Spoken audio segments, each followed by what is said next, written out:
Welcome. You're listening to The Real Truth About You. This is a show where we try to help you to live and to love the real you by uncovering and discovering who that real you is.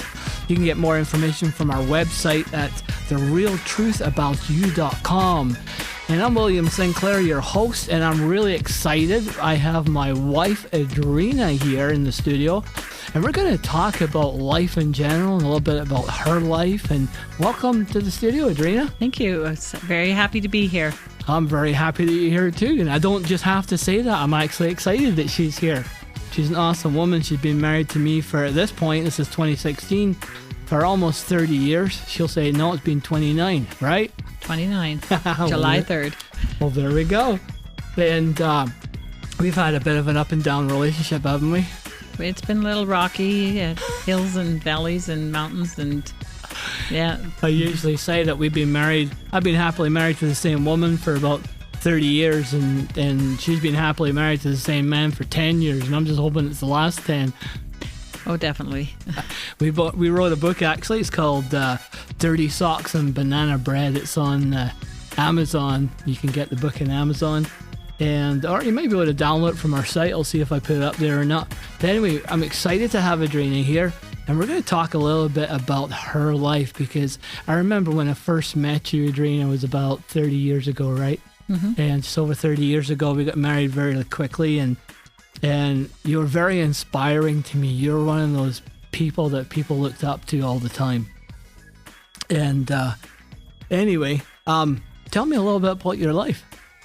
Well, I grew up with 4 brothers, 1 sister, and I had a pretty good childhood. I was kind of smack dab in the middle, so I'd be the peanut butter jam in the peanut butter and jam sandwich,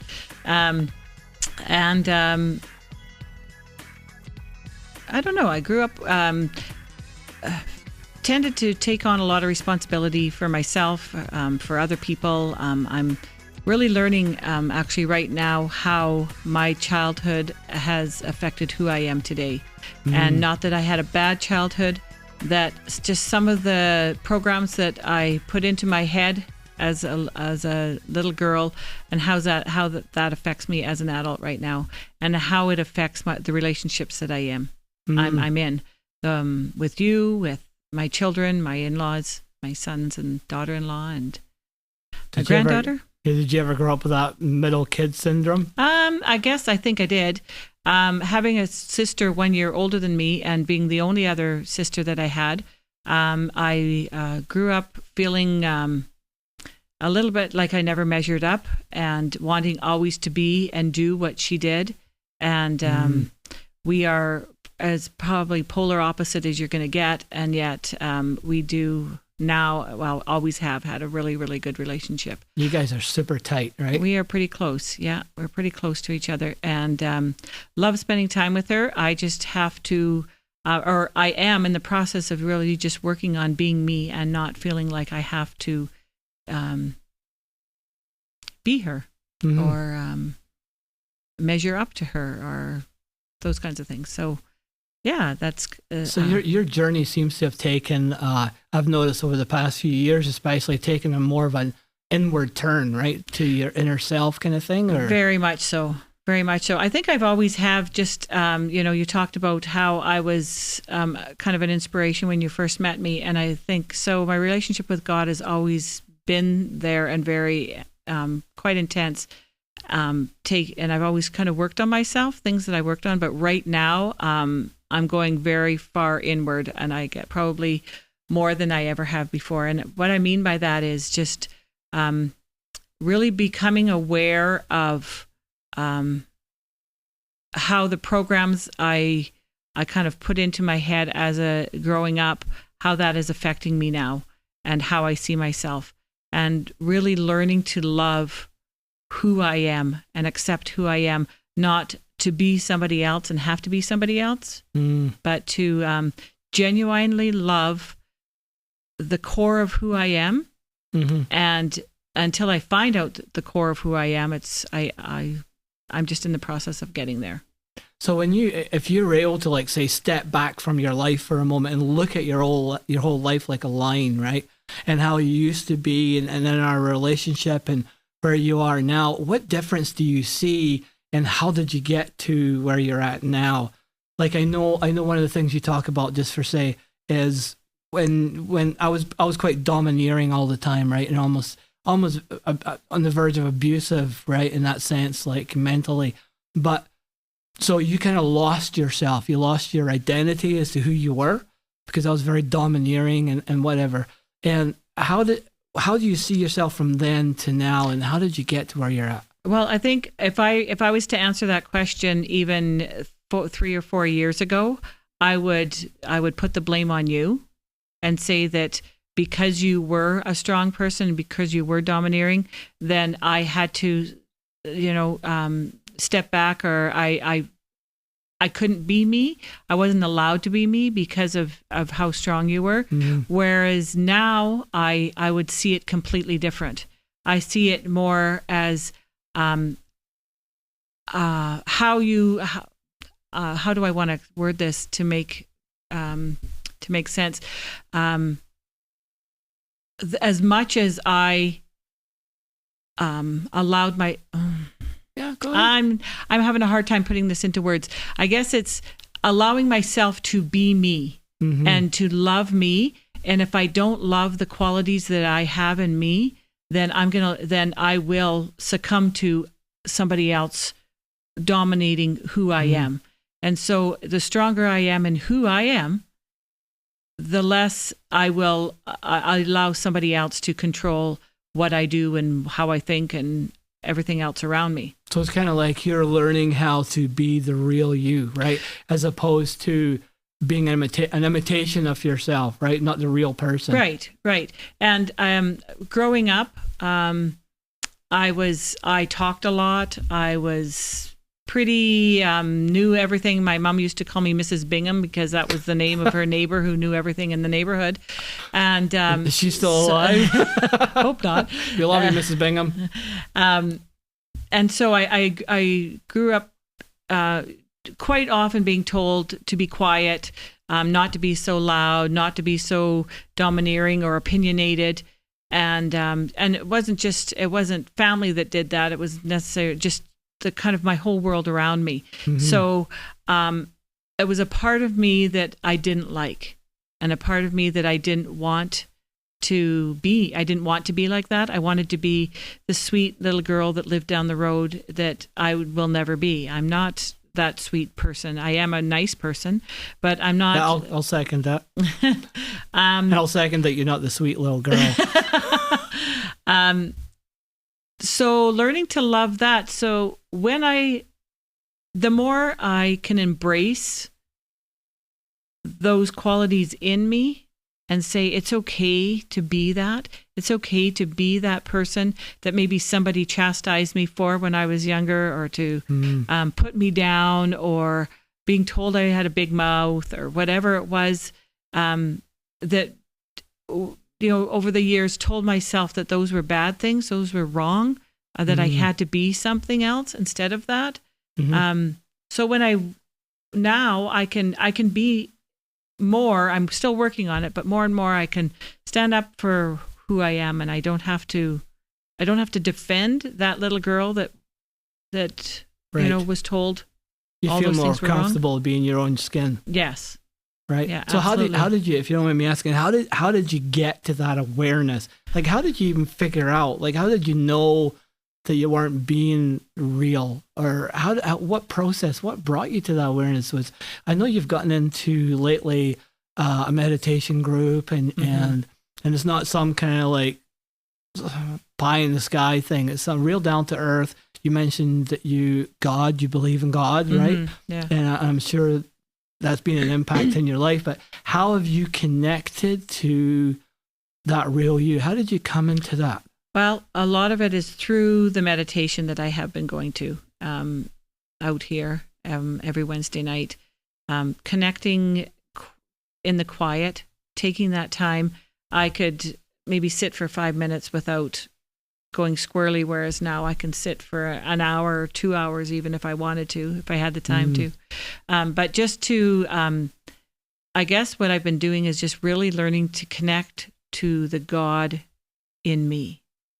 That God is not out there, but God is in me because he created me and he is part of who I am.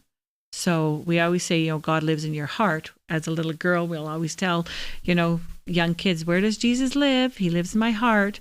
But if he lives in my heart, then he lives in me. So if he's a part of who I am, then that's where I'm learning to love that part of who I am, that to accept that through God. I'm learning to accept that me as a whole is perfect, exactly the way he wants me to be.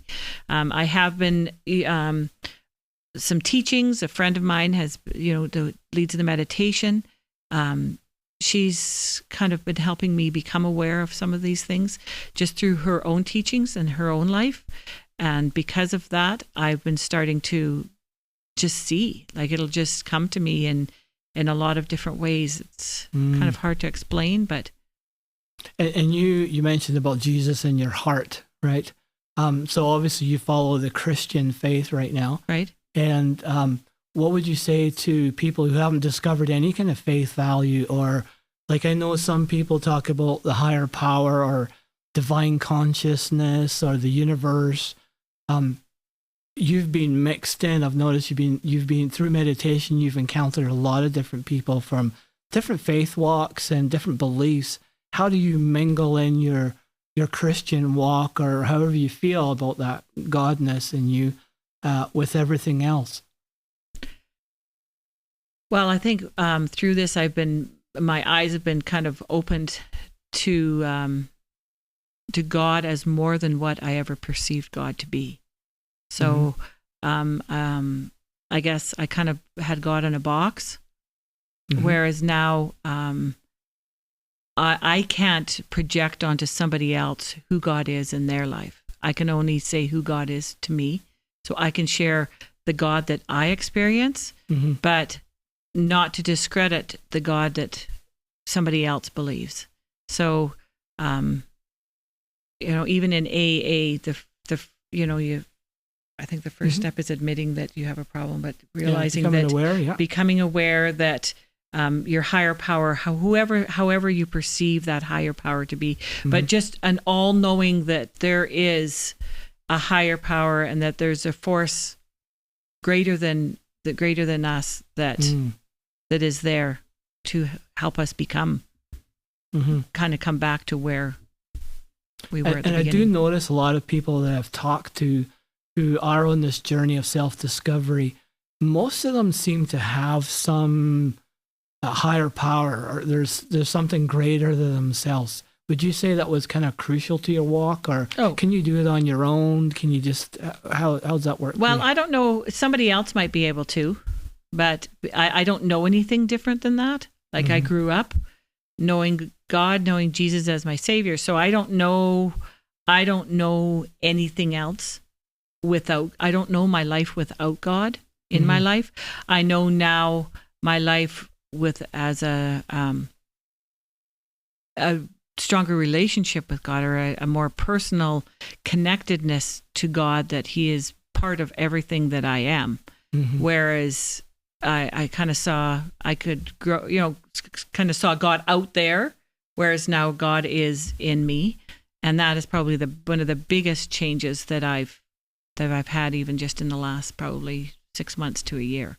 But so I can't say for somebody else how they would work through these kinds of things without some kind of a higher power. Okay. So if they can, all the best to them. And I'm not sure I think it's perfect. It's wonderful for them. Okay.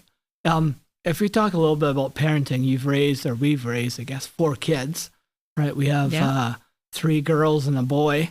And if you were to look back in your life and you look at your parenting, right? If you were talking to a younger woman who's got raising kids or whatever, and their life is just in chaos, you know what it's like, okay? The life is in chaos, or they're not sure who they are yet, and they haven't discovered themselves, or maybe they feel they're not a good parent, or they're not doing things right. What would you say to somebody like that, who's it doesn't even maybe even know they're on a path to discovery? Or what would you say to a woman like that? Oh, that's kind of a loaded one, but I think in the busyness of raising young kids or teenagers or whatever it is, it's hard to do. But I have to say that the more you take time to nurture you, to love you, to honor the truth that is you, the better mom or dad that you're going to be, the better parent you're going to be, the better partner you are going to be to your spouse, the better grandparent you are if you're at that stage. But the more you honor, you love you. And if you don't love you, if you can kind of say it with words and you don't really believe it, really find a way, find a place, find some help, find some way of discovering how you can learn to accept the you that you are, because you are perfect. You are made perfect, exactly the way you are. And the more you can embrace the gifts and the person that you are, the more you can give that to somebody else. And I think that's a journey, isn't it? To learn how to love, of course. Even to get into that process of how do you love yourself? How do you even learn to love yourself? Because so many of us, we cover things up in our life, right? And we almost hide that love for ourselves. We put on masks and we hide it behind doing things that are not really true to bringing out who we really are. Yeah. And I think Dr. Wayne Dyer had said something in his book Wishes Fulfilled, and I would like to put this out there for you who are listening, that when you're ready to learn, right, when the student is ready, he says, when the student is ready, the teachers will appear. So if you're ready, if you're sitting at home and you're or wherever you are, you're in your car, and you're not sure about how to love yourself, because Edrina talked about loving yourself, just the desire to know, right? All of a sudden you'll start to see things, right? You'll become aware, wouldn't you say? Yeah, absolutely. It just comes up. It's just there. It's like you see it. It's like you see something that you've never seen in yourself before. And sometimes it's subtle, sometimes it's very strong. But one of the ways that I started learning to love me, if you're at the very beginning, is to honor your feelings, whatever feelings they are. Right. If somebody says something that hurts you, not to minimize what it is, not to backlash at the person, but to just take 5 minutes and stop and acknowledge how you feel. Somebody says something that really hurt you. Do you feel angry? Whatever. Do you feel hurt? Do you feel despondent? You know, whatever it is. But acknowledge the fact that you have that feeling, and that feeling that you have is you. That is perfect for you. And not to push it aside, not to say I shouldn't feel that way. Every feeling that you have is there because you feel it, and you feel it for a reason. And sometimes even just to take 3 deep breaths, and if you feel it someplace in your body, whether it's in your top of your stomach or in your head or wherever you feel it, but just to breathe, just take 3 deep breaths. Right. Yeah, and we had an episode on that, on breathing, and it was episode number 2, which you can get from our website, therealtruthaboutyou.com. And I remember one of my counselors, because I did go for a lot of counseling, didn't I? Yeah. And one of my counselors talked about, when Edrina's talking about feelings that come up when, like, feelings of anger or something somebody did or whatever, and you feel something. One of my counselors talked about an iceberg. And when you see an iceberg floating in the ocean, you only see the top little piece of it. There's underneath the ocean, where you can't see when you're above the ocean anyway, it's this huge block of ice. And he says, your life is kind of like that. You're on the surface and you're that little iceberg on the top, right? But underneath is all your past and the things that have happened in your past. And he says, when somebody says something that might irritate you or whatever it is, or brings up some kind of anger or emotion in you, right? It's they've triggered something from your past, something underneath this iceberg. And it's like they've drilled a little hole and up comes some air and bubbles and they pop on the surface, right? Mm-hmm. And the big thing about that is like Edrina said, to be aware of that, right? Not deny it, because what happens when it comes to the surface, it has a chance to pop. Has a chance to pop and leave you, right? Right. And so that's one more thing that's gone, that's towards your healing, towards uncovering the real you, discovering who you are.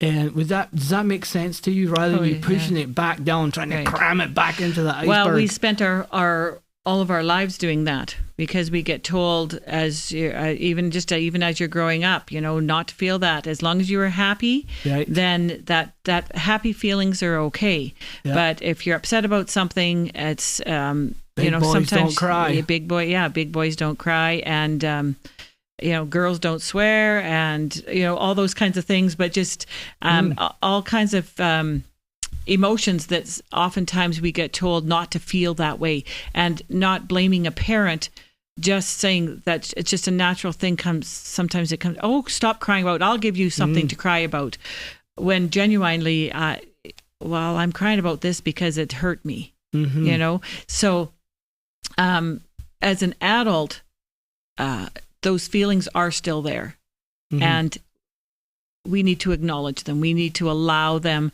to come up.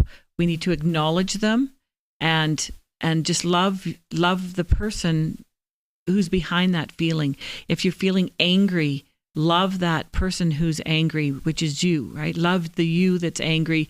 Love the you that's crying over something that everybody else might think is stupid to cry about, but you're crying because you have some kind of emotion. So just allowing every emotion to be real for you, and not to push it aside or to minimize. Don't minimize you. Don't minimize the truth that is you. If you say something and that's truth for you, then don't, not to minimize any of that, but to honor that. Right.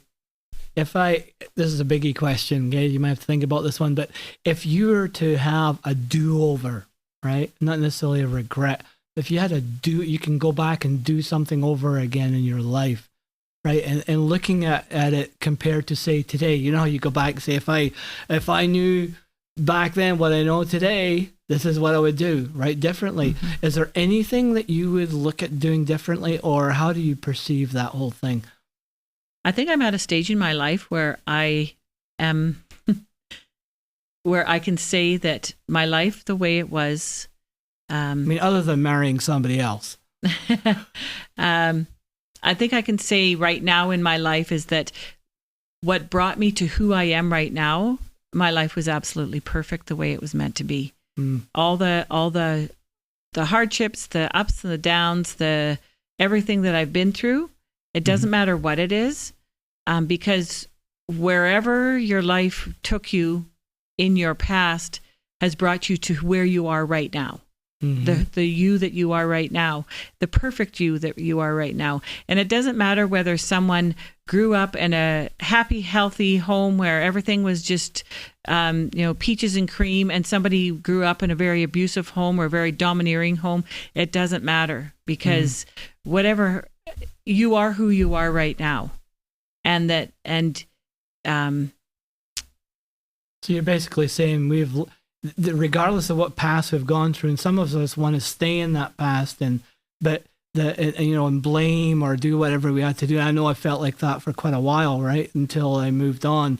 But it's almost like if I hadn't had that past, that abuse in my life, even though it was regrettable at the time, I wouldn't be able to relate to other people like that, right? Right. So it's taking that past and making it part of your own story, right? Right. And not to live in it, not to spend the rest of your life living in it, and blaming the rest of the world for what you didn't get or what you didn't get to do, or why you are like, I'm like this because so-and-so did this, so-and-so. Yeah, that's right. But now I'm learning to take responsibility for my own life. I can blame you as... not that you would, of course. No, of right? course not. Of course not, no. I can blame you for maybe the first years of our marriage being not very happy, or pushing me down. I don't mean physically pushing me down, but not allowing me to be me. And I can stay in that. And I stayed in that for so many years, even up until like, a few years ago. I would still stay in that and blame you for your anger and your reactions and your abusiveness, that I would say.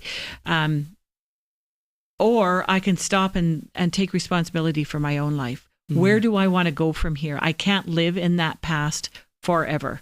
I need to take responsibility for my own life. And the way I'm doing that is by loving me, by realizing that I'm important, and that and the thing is, the more I realize that I'm important, I can look at the things in my past and love them, and I can love other people because I love me. And I can, like, the more I love me, the less judgmental I am of other people. We just watched a TV show about that.